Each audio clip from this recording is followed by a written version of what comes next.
আমাদের মাঝখানে আমাদের মুক্তাগাছার বড় বড় আলেমরা উপস্থিত হয়েছে।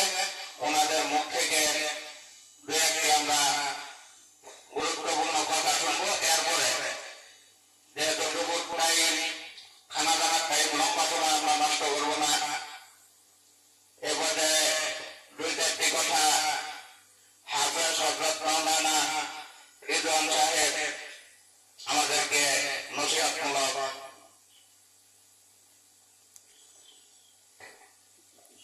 ومن سيئات أعمالنا من يهده الله فلا مضل له ومن يضلله فلا هادي له ونشهد أن لا إله إلا الله وحده لا شريك له وأشهد أن محمدا عبده ورسوله.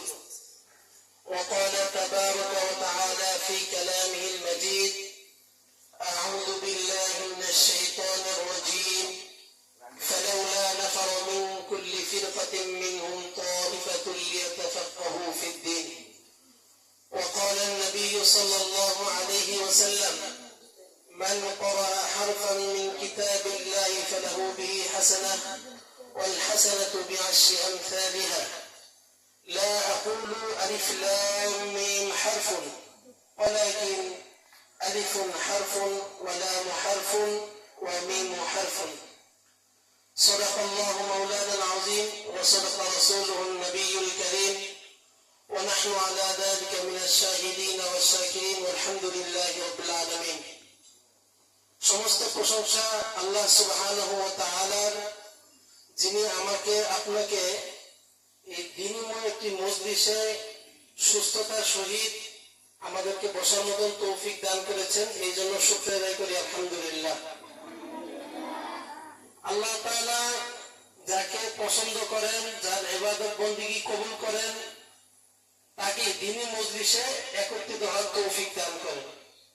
উদাহরণস্বরূপ ওলামা একরাম বলেন যে কারো যদি সকালের খাবার হজম হয়, তারই কিন্তু দুপুরের খাবারের প্রয়োজন পড়ে।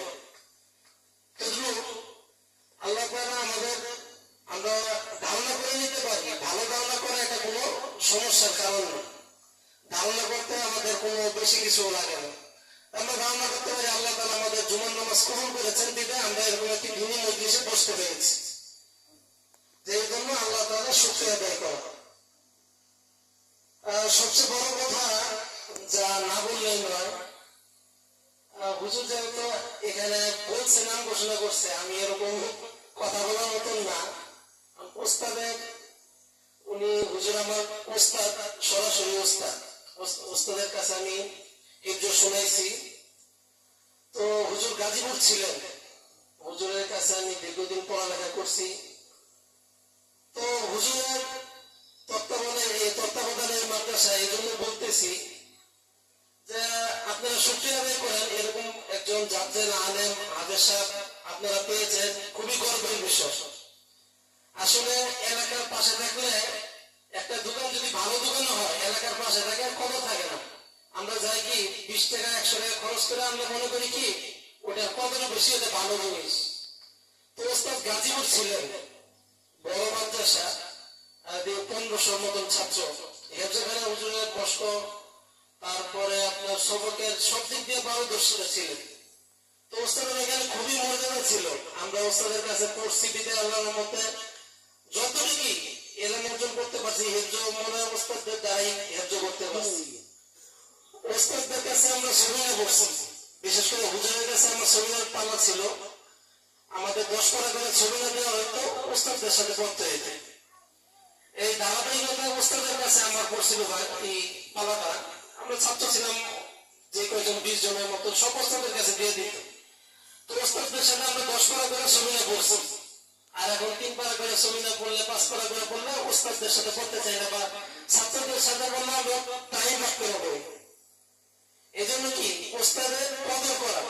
হুজুরি খুবই মস্কে পারদর্শী, ওই মাদ্রাসা থেকে ওস্তাদকে আসতে দিতে চাই নাই। তা ওস্তাদ যেহেতু একটা পর্যায়ক্রমে আসছেন, হুজুর এখানে মাদ্রাসা দিচ্ছেন, এজন্য ওস্তাদের কদর করা। আসলে সামনে থেকে না দেখলে বুঝবেন না। যারা আছেন হুজুরের খেদমত করবেন এবং হুজুরের খোঁজ খবর রাখবেন। আল্লাহ তাআলা আমাদেরকে ওস্তাদের খোঁজ খবর রাখার তৌফিক দান করুন এবং মাদ্রাসাকে কবুল করুন। এই যে উদ্দেশ্যে এই মজলিস একত্রিত হয়েছে, আমি একটি কালামুল্লাহ পাকের একটি আয়াত তেলাওয়াত করছি। এই আয়াতের অর্থ, তোমাদের মধ্যে থেকে কেন একটি দল এমন বের হয় না যারা জ্ঞান অন্বেষণ করবে। আলহামদুলিল্লাহ আমাদের একটি দল, অর্থাৎ কিছু ছাত্র হেফজখানায় উঠবে, এটা আল্লাহ তাআলা বড় এক সৌভাগ্য।